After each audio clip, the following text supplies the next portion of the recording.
Today I'm going to show you how to make this really cute, simple garland out of materials that I purchased from the dollar store. So I'm really excited about this craft today. I found these really cool leaves and pumpkins at the dollar store. And if you're enjoying my crafts, buy a bunch of these because I'm going to make a bunch of different things from these decorations. So I found these at the Dollar Tree. They were either pumpkins or leaves, so I bought both. And the other thing that I found were these beads on a string. They're just simple wooden beads. So all of this I purchased at the dollar store, as well as the twine. And then the only other thing that you're going to need is some papers. And for this one, I've chosen to do two coordinating papers. I love this, where the leaves, the gray and the leaves match the plaid, and then a plain piece of paper to print from.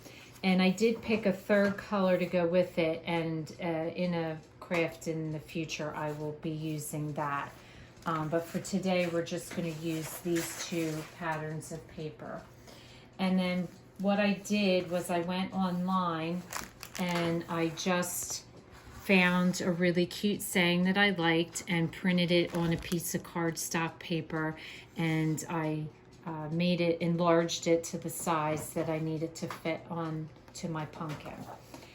So a pair of scissors, a fine tipped marker, a pencil, a glue stick, and that's all you pretty much need for this craft. So the first thing you want to do is you want to trace your leaves and your pumpkins onto the paper. And again, just to remind you, depending on the type of paper you have, if it's a random paper like the leaves, it doesn't really matter how you place your shape to be traced. But if it is a pattern like this, for example, it's so funny, I ended up picking the same paper pattern, but I didn't care for this out here, so I'm going to cover the whole thing. They did theirs sideways. I've chosen to do mine up and down. So based on the pattern, when you flip it over, you just want to make sure you're aware that however you place this on here will change the look. So be careful when you're picking your pattern. So what you want to do is you want to trace using your shapes. You want to trace your pumpkins and your leaves onto the pattern paper. So I've gone ahead and done that.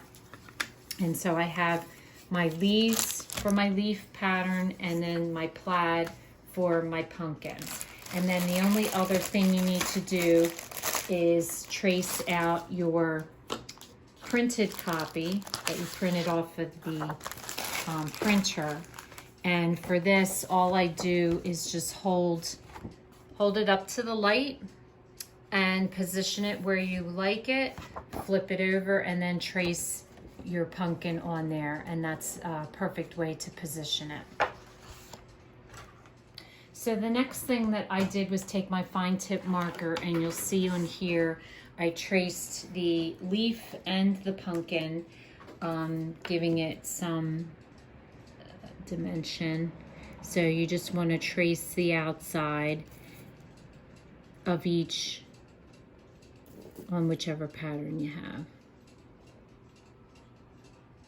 So for the inside, I just do a line straight up because this is like a maple leaf. And if you notice on the maple leaves, all of your veins start at the tip. So you just do two on each side like this. And then I just do 5 here, 3 here, and then 2 here. Same on this side, 3, and then 2. And then the other thing that I'm going to add is I just had some buttons, and I'm just going to glue a button right to the end of the vein. I just thought it was cute. So for the pumpkin, I always start with the outside of the pumpkin first, and I come all the way around. I go do the upward curve, do another upward curve, and then go all the way around to the top where your stem is. I leave that go to the end. I don't go all the way around. Then what I do is I curve up and back in, curve up and back in to get the shape, and then I connect these lines, and then I trace the stem like so.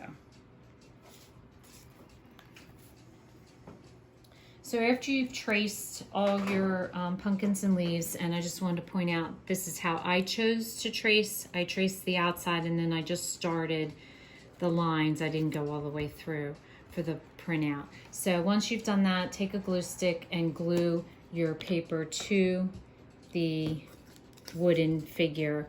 I use glue sticks because it doesn't wrinkle the paper when you glue it down.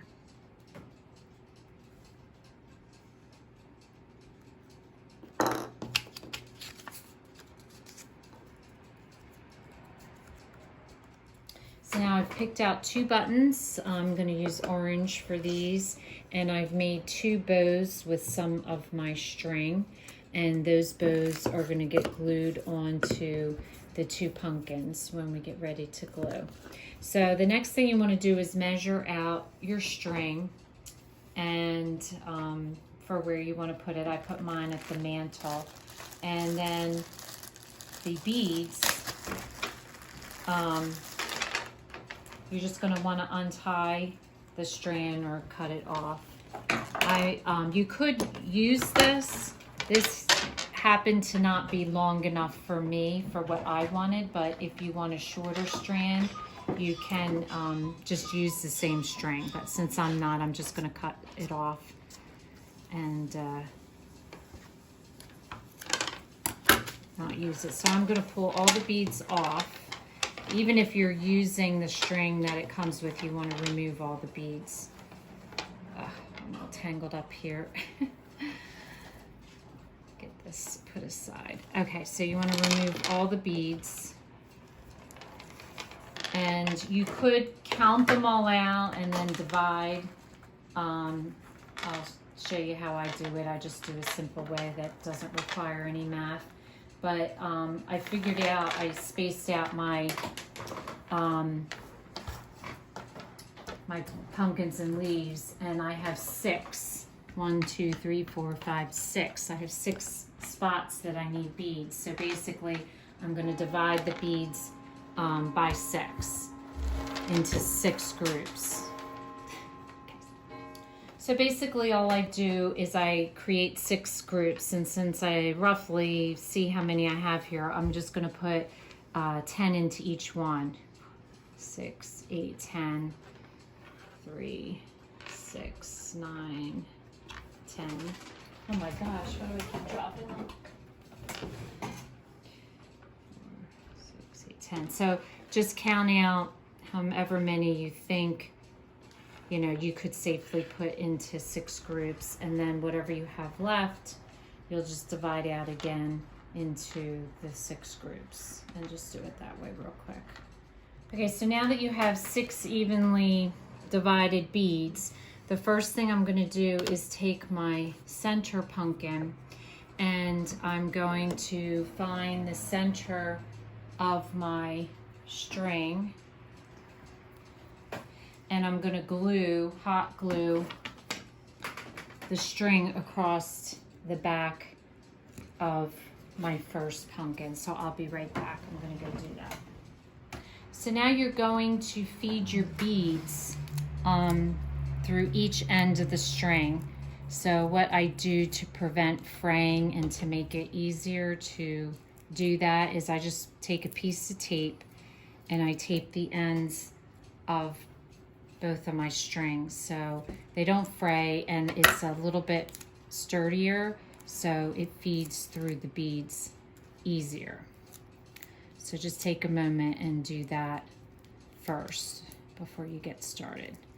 So once you have that, you're just going to take 2 sets of beads. So one set's going to go on this side and the other set's going to go on this side. And I chose to keep mine natural because I thought that it fit the look of my whole thing, the very simple patterns, I wanted it very simplistic. You could choose to paint the beads, paint them like yellow and orange, whatever color you want. I thought they looked really nice, just natural. And it made for a really simple, easy, quick craft. Now your next step is I'm going to glue the button to each of the leaves, and I'm going to glue just the top. You'll see on here, just across the top, and try to keep your beads tight against each other so that you don't have any gap. And so you want to glue a leaf on each end of where you've just strung the beads. So now once you've glued the 2 more leaves, you're going to feed 2 more groups of beads onto your string. Okay, so we're down to our final last 2. These are our pumpkins, so I'm going to hot glue a bow to each of them. And again, I'm going to glue the back across the top and trying to keep the beads as close together so you don't have any gaps. So the last step is to put a loop through the ends of each string after you've put the last 2 sets of beads on, and put your loop through so that you can hang it. It's a very simple craft. Probably the most time-consuming thing is to string your beads. But other than that, it's pretty simple, and it'll go by very quickly. And then it's ready to be hung. And then that's all there is to it. You can then just hang it. I hung mine on my mantle. So if this is your first time watching, welcome. And please don't forget to subscribe.